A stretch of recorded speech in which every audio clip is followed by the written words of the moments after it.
नमस्कार दोस्तों, स्वागत है आप सभी का आपके अपने YouTube channel solution of civil services में। आज हम लोग बहुत ही इम्पोर्टेंट सब्जेक्ट स्टार्ट कर रहे हैं और इस वीडियो को स्टार्ट करने से पहले यही बोलूँगी कि अगर आप लोगों ने चैनल सब्सक्राइब नहीं किया है तो सब्सक्राइब ज़रूर कर लीजिएगा और एटलीस्ट मेरा यह विश्वास है कि इस वीडियो को देखने के बाद आप मेरे चैनल को सब्सक्राइब ज़रूर करेंगे। इसलिए वीडियो को पूरा देखिएगा क्योंकि ये आपके लिए बहुत इम्पोर्टेंट सब्जेक्ट है। ज्योग्राफी का यूपीएससी और स्टेट पीसीएस दोनों में ही महत्वपूर्ण स्थान होता है। इससे बहुत सारे ऐसे क्वेश्चन आते हैं जो कि फैक्ट बेसिस ना होकर कॉन्सेप्चुअल होते हैं। आपको इसके बारे में जब डीप नॉलेज नहीं होगा आप ज्योग्राफी के क्वेश्चंस के आंसर करने में सक्षम नहीं हो पाते हैं। तो स्टार्ट करते हैं हम लोग। सबसे पहले आज हम लोग स्टार्ट करेंगे अर्थ के बारे में। उसके बाद हम लोग छोटे छोटे टॉपिक्स को कवर करते चले जाएंगे। ज्योग्राफी को पढ़ाने के लिए मैंने कंटेंट का सहारा नहीं लिया है, मीन्स रिटन कंटेंट आपको बुक्स में बहुत सारे मिल जाएंगे। मेरा जो उद्देश्य है आपका कॉन्सेप्ट क्लियर करना, इसलिए मैं आपको इमेजेस और मैप्स के माध्यम से पढ़ाने की कोशिश कर रही हूँ। आशा है कि आप सभी को बहुत अच्छी तरह से समझ में आएगा और ये जो मेरा कॉन्सेप्ट है ये समझ भी आएगा। मेरा आज का जो पहला टॉपिक है अर्थ एंड इट्स मोशंस, पृथ्वी और इसकी गतियाँ। पृथ्वी के बारे में और उसकी गतियों के बारे में जानने से पहले समझ लीजिए पृथ्वी जो है ये सौर मंडल का एक ग्रह है। ठीक है, यह सूर्य की परिक्रमा लगाता है। सौर मंडल में टोटल 8 ग्रह हैं। पहले 9 ग्रह हुआ करते थे, अब वर्तमान में टोटल 8 ही ग्रह हैं, जिसमें आपका जो सबसे नज़दीकी जो सूर्य से सबसे नज़दीकी ग्रह हो जाता है बुध है, शुक्र है, दिन आपका पृथ्वी है, मंगल है, बृहस्पति है, शनि है और अरुण और एवं वरुण है। ठीक है, तो ये जो ग्रह आपको दिख रहे हैं यहाँ पर और लास्ट में यहाँ पर आपको प्लूटो दिख रहा है। टोटल पहले हम लोग को 8 ग्रह, पहले हम लोग 9 ग्रह पढ़ते थे, अभी हम लोग को 8 ग्रह पढ़ना है। उसमें जो लास्ट का ग्रह है जो कि प्लूटो हुआ करता था पहले, तो प्लूटो को भी ग्रह की श्रेणी से हटा लिया गया है। किस लिए हटा लिया गया है? क्योंकि जो ये ग्रह होने की कुछ शर्त होती हैं, ठीक है, कुछ कंडीशंस होते हैं, उसको वो पूरा नहीं कर पा रहा था। इसको भी मैं समझा दे रही हूँ क्योंकि ये कॉन्सेप्ट का एक हिस्सा है। जो लास्ट का ग्रह है जो प्लूटो यहाँ पे आपको दिख भी रहा है, प्लूटो को इसलिए हटा लिया गया कि जब IAU का 2006 में अधिवेशन हुआ था, प्राग सम्मेलन हुआ था, तो उसमें जो प्लूटो था ये ग्रह होने का जो मापदंड होते हैं उसको वो पूरा नहीं कर पा रहा था। जैसे कि ग्रह होने का कुछ मापदंड होता है, जैसे कि वह पहला कि वो तो उसकी कक्षा होते हैं वो वृत्तीय होनी चाहिए। वृत्तीय मीन्स आप ये समझ लीजिए कि जो ये सन है उसके चारों ओर ग्रह क्या करते हैं, गोल गोल घूमते हैं। ठीक है, तो उस तरह ये प्लूटो उस पूरी तरह से उसका वृत्ताकार उसका कक्ष नहीं था। साथ ही साथ ये क्या करता था, जो प्लूटो था, ये प्लूटो जो ये जब घूमता था तो घूमते घूमते ये वरुण की कक्षा को कट करता था। ठीक है, और साथ में यह जो इसका जो आकार भी था ये चंद्रमा से भी छोटा था, इसलिए इसको प्लूटो को ग्रह की श्रेणी से बाहर कर दिया। अब चलिए हम लोग चूँकि पृथ्वी के बारे में पढ़ रहे हैं तो हम लोग पृथ्वी पर फोकस करते हैं। ठीक है, पृथ्वी के बारे में डिटेल्स में समझ लीजिए। पृथ्वी जो है आपकी जो मदर अर्थ है, यह आपका आकार में 5वां सबसे बड़ा ग्रह आता है। ठीक है, ग्रहों में यह 5वां सबसे बड़ा ग्रह है साइज में। ठीक है, साइज में ये 5वां ग्रह है सबसे बड़ा। उसके बाद ये अपनी जो कक्षा तल है ये आप देख रहे हैं पृथ्वी, ये आपको हो गया नॉर्थ पोल, ये हो गया साउथ पोल। ठीक है,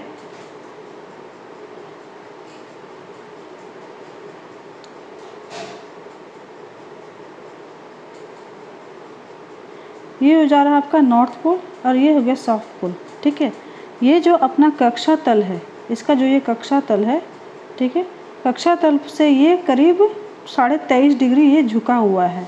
ठीक है, इसी चीज़ को यहाँ दिखाया गया है, करीब 23.5 डिग्री ये यहाँ पर झुका है। और ये अपने कक्षा जो पृथ्वी जो है वो अपने कक्षा तल से,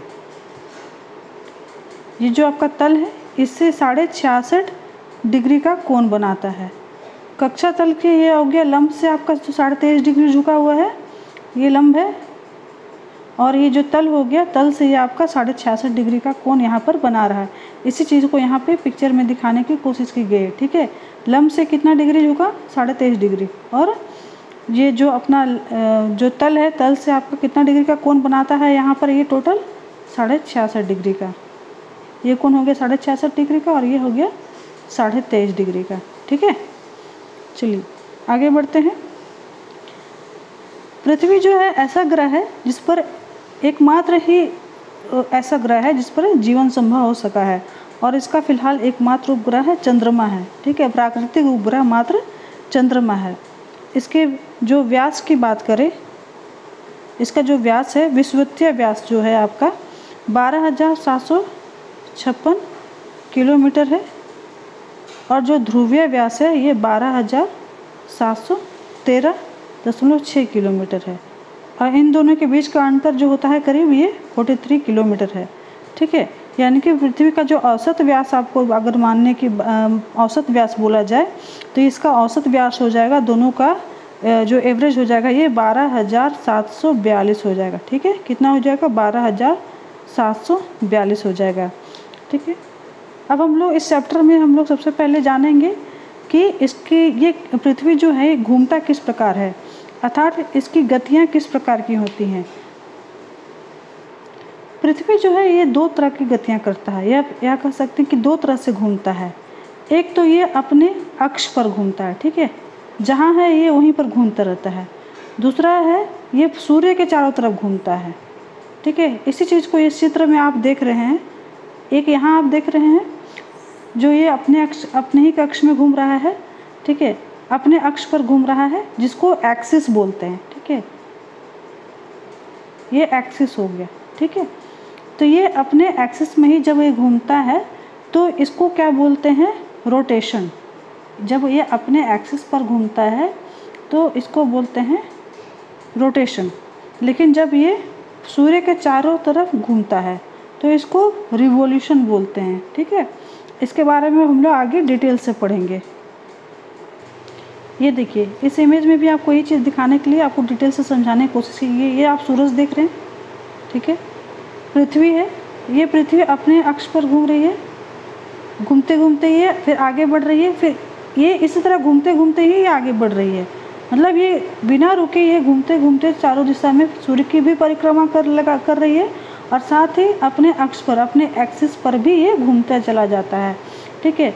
अगर ये अपने जो एक्सिस पर, अपने अक्ष पर घूमती है तब इसको कहते हैं रोटेशन। लेकिन जब ये सूर्य के चारों तरफ परिक्रमा करती है घूमते हुए, इसको बोलते हैं रिवॉल्यूशन। रोटेशन क्या है, रोटेशन को डिटेल्स में समझ लीजिए। रोटेशन ये है कि वो पृथ्वी जो होती है वो अपने एक्सिस पर मूव करती है, ठीक है। आप लोग लट्टू देखे होंगे। लट्टू क्या होता है, जब उसको आप रस्सी के माध्यम से घुमाते हैं तो ये एक ही जगह एक पॉइंट पकड़ कर ही लगातार ये घूमता रहता है, घूमता रहता है, घूमता रहता है। इसी को रोटेशन बोलते हैं। तो पृथ्वी भी ये अपने एक्सिस पर घूमते रहती है ना, ठीक है। Means rotation is the earth running on it's on axis, ठीक है। और रोटेशन का ही ये जो रोटेशन होता है ये रिस्पॉन्सिबल होता है डे एंड नाइट के लिए। रोटेशन की वजह से दिन और रात होता है। अब देखिए, इस इमेज को आप देख रहे हैं, ठीक है। पृथ्वी, ये सन है, अब ये पृथ्वी है, ये अपने अक्ष पर ही घूम रही है, ठीक है। अब इसका एक हिस्सा घूमते घूमते सूरज के सामने आ गया, ये हिस्सा सूरज के सामने आ गया। आप मान लीजिए अभी सूरज के अभी आप जहाँ बैठे हुए हैं वो हिस्सा सूरज के सामने हो जाता है, तो ये क्या हो जाता है, ये इसके प्रकाश से प्रकाशित होकर यहाँ उजाला हो जाता है, अर्थात यहाँ दिन हो जाता है, ठीक है। लेकिन यही हिस्सा जब आप जहाँ बैठे हुए हैं वो हिस्सा घूमते घूमते जब पीछे चला जाता है तो उसको आप रात कहते हैं, जिस समय आप विश्राम करते हैं। अर्थात वो हिस्सा जो सूरज से पीछे के चला जाता है, मतलब जो फ्रंट का जो हिस्सा ही जब घूमकर पीछे की ओर चला जाता है तो सामने वाले हिस्से से जब पृथ्वी का पीछे का हिस्सा जो ढक जाता है, पृथ्वी के हिस्से ही ढक रहा है, समझ रहे हैं ना। ये जो प्रकाश है, आप प्रकाश इस तरह से जा रहा है तो जो सामने का हिस्सा ये आपका पड़ा तो ये प्रकाशित हो गया, और पीछे का हिस्सा जो प्रकाशित नहीं हो पाया वहाँ रात होता है ना। तो यही हो गया आपका दिन और रात का जो कॉन्सेप्ट होता है। अब देखिए, ये जो अर्थ है, ये अर्थ जो घूमती है ये क्लॉकवाइज ये काउंटर क्लॉकवाइज घूमता है। मतलब जब अर्थ रोटेट करता है, ये जो घूम रहा है, ठीक है, घड़ी देखिए कैसे घूमता है, घड़ी होता है उसका सुई ऐसे घूमता है ना, लेकिन जब ये जो अर्थ है वो ऐसे घूमता है, एंटी क्लॉकवाइज। इसी को बोला गया है कि ये काउंटर क्लॉकवाइज घूमता है। और इसका जो घूमने का जो प्रक्रिया है, अपने अक्ष पर, अपने एक्सिस पर घूमने का प्रक्रिया, ये 24 आवर्स अप्रोक्स लेता है, मतलब लगभग 24 आवर्स।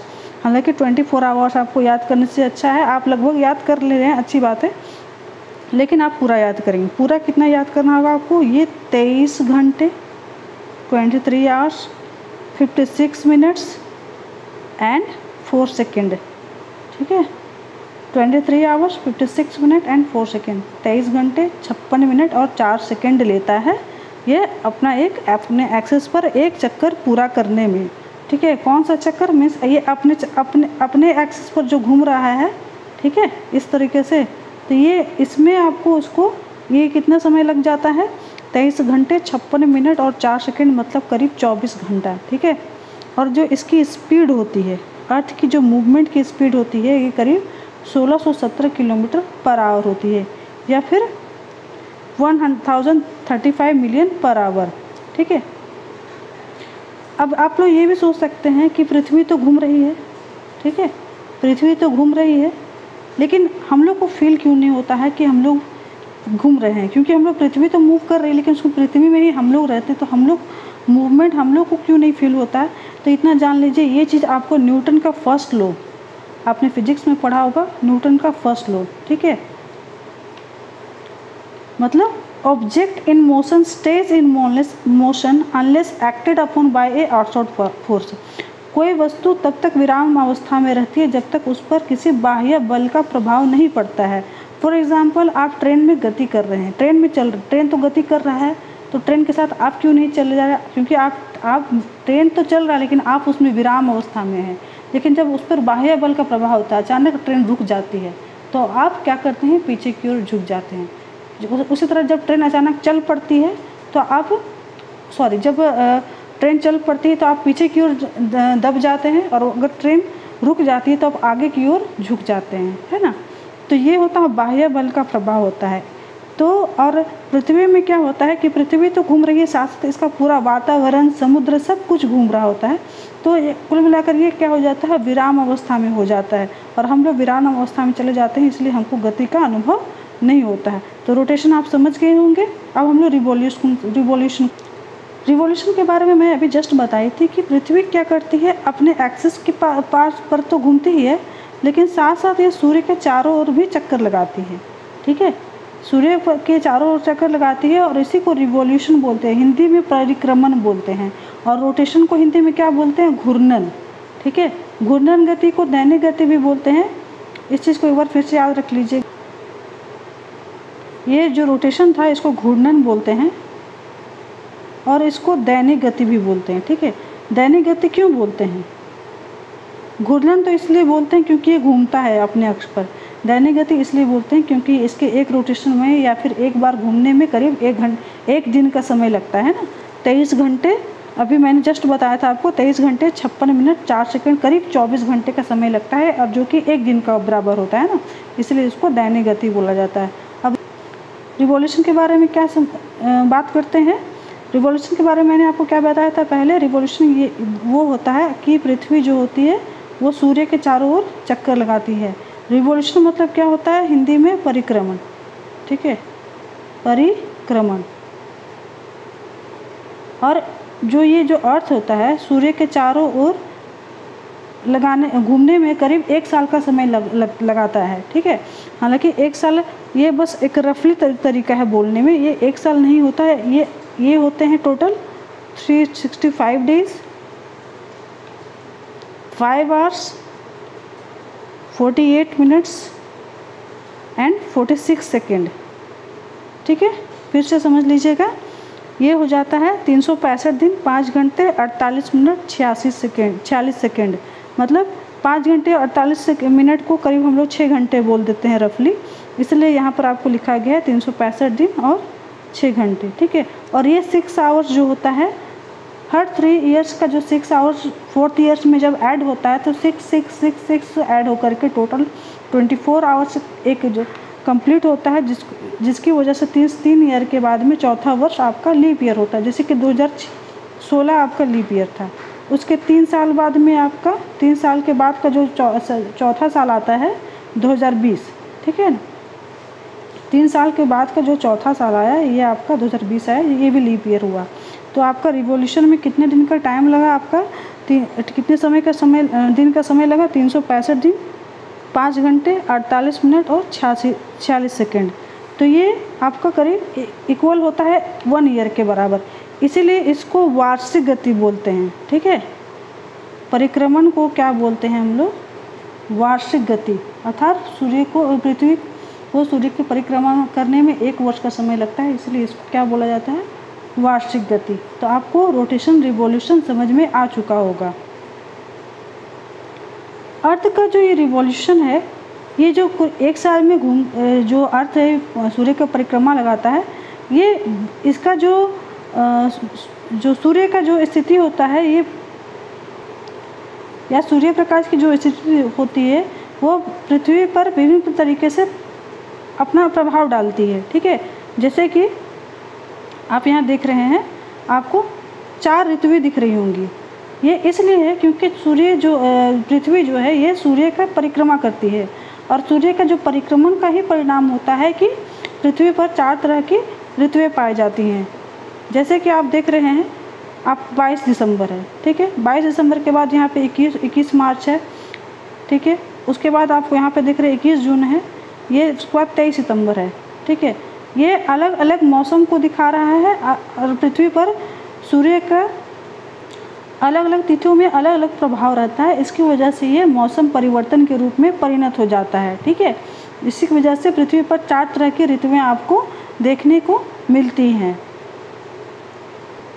अब देख लीजिए, इसी को आपको इस इमेज में दिखाया जा रहा है कि इस परिक्रमण का परिणाम है कि आपको 21 दिसंबर को आपका जो मौसम होता है ये विंटर का होता है, 21 मार्च को स्प्रिंग का सीज़न होता है, 21 जून को आपका समर सीज़न होता है, और 23 सितंबर आपका ऑटम सीज़न होता है, जिसमें ऑटमनल इक्विनॉक्स की स्थिति होती है।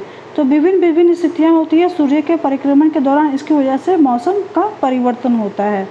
और यही इतना भी एक चीज़ और बता रही हूँ, ये जो सूर्य की परिक्रमा करता है पृथ्वी, तो इसका पूरे परिक्रमण में कुछ समय ऐसा होता है जिस समय इसकी दूरी सूर्य से काफ़ी नज़दीक होती है, और कुछ समय ऐसा होता है जिस समय इसकी दूरी काफ़ी दूर भी होती है। फॉर एग्ज़ाम्पल आप यहाँ देख लीजिए, ठीक है। ये सूरज है, ये पृथ्वी है, सूर्य की परिक्रमा कर रहा है। आप देख रहे हैं यहाँ पर एक ऐसा टाइम आया है जिसको पेरीहेलियन बोलते हैं, उपसौर बोलते हैं। ये आपका यहाँ से यहाँ का दूरी आप देख रहे हैं 14.70 करोड़ है, लेकिन वही आप यहाँ पर देख रहे हैं 15.21 करोड़। आप दोनों में डिफरेंस देख रहे हो। ये 2 अलग स्थितियाँ होती हैं। कारण ये होता है कि कुछ समय ऐसा आता है जिस समय जो पृथ्वी होता है ये सूर्य से सबसे नज़दीक होता है, वहीं कुछ समय ऐसा आता है जिस सूर्य से ये अपने अधिकतम दूरी पर होता है। तो ये जो निकटतम दूरी होती है, ये इस स्थिति को बोलते हैं उपसौर, ठीक है। क्या बोलते हैं, उपसौर, ठीक है। इसको पेरीहेलियन बोलते हैं। और ये उपसौर की स्थिति कब होती है, वर्ष में 3 जनवरी को होती है, ठीक है। 3 जनवरी को उपसौर की स्थिति होती है। वहीं जब ये अपने अधिकतम दूरी पर होता है, सूर्य से अधिकतम दूरी पर जब पृथ्वी होता है, ये करीब 15.21 करोड़ किलोमीटर की दूरी पर होता है, इसको एफिलियन बोलते हैं। और ये जो घटना होती है ये 4 जुलाई को होती है, ठीक है। अर्थात 3 जुलाई को जो कंडीशन जो स्थिति उत्पन्न होती है जो निकटतम दूरी को, उसको उपसौर बोलते हैं, पेरीहेलियन बोलते हैं। और 4 जुलाई को जो स्थिति उत्पन्न होती है इसको एफिलियन बोलते हैं। ये आपको अधिकतम दूरी होता है सूर्य से पृथ्वी का।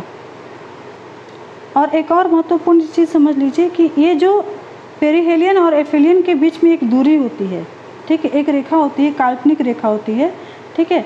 ये सूर्य के केंद्र से होकर गुजरती है, सीधे में आपको सूर्य से केंद्र से होकर गुजरती है। इसको एप्साइड रेखा बोला जाता है, ठीक है। क्या बोलते हैं, एप्साइड रेखा। तो आपने पेरीहेलियन और एफिलियन और एप्साइड रेखा को समझ लिया। रिवॉल्यूशन रोटेशन को भी समझ लिया, ठीक है, और पृथ्वी के जो झुकाव को भी समझ लिया, और साथ में साथ आपको इसकी जो ग्रह की स्थिति है, ये कितने नंबर का ग्रह है, और इसके बारे में भी आपने इस वीडियो में जाना। नेक्स्ट के वीडियो में हम लोग जानेंगे पृथ्वी की जो पृथ्वी पर जो अन्य जो काल्पनिक रेखाएं हैं, जैसे विषुवत रेखा बोलते हैं, ठीक है, अक्षांश रेखा, देशांतर रेखाएं, इसके बारे में हम लोग नेक्स्ट वीडियो में जानेंगे। तो आई होप आपको ये वीडियो बहुत अच्छा लगा होगा, समझ में आ गया होगा, और डिटेल्स में हम लोग कोशिश करेंगे नेक्स्ट वीडियो में जानने के बारे में जानेंगे, और इसी तरह छोटे छोटे टॉपिक से हम लोग आगे बढ़ते चले जाएंगे, ताकि आपको अन्य जो चीज़ें हैं, ज्योग्राफी में जो अन्य चैप्टर्स हैं, वो आपको अच्छे तरीके से समझ में आ सके, आपका कॉन्सेप्ट क्लियर हो सके, आपका एग्ज़ाम में जो परफॉर्मेंस है वो बहुत अच्छा हो सके। वीडियो देखने के लिए बहुत बहुत धन्यवाद। अगर अच्छा लगा वीडियो और समझ में आया तो प्लीज़ लाइक ज़रूर कीजिएगा, कमेंट ज़रूर कीजिएगा। Thank you.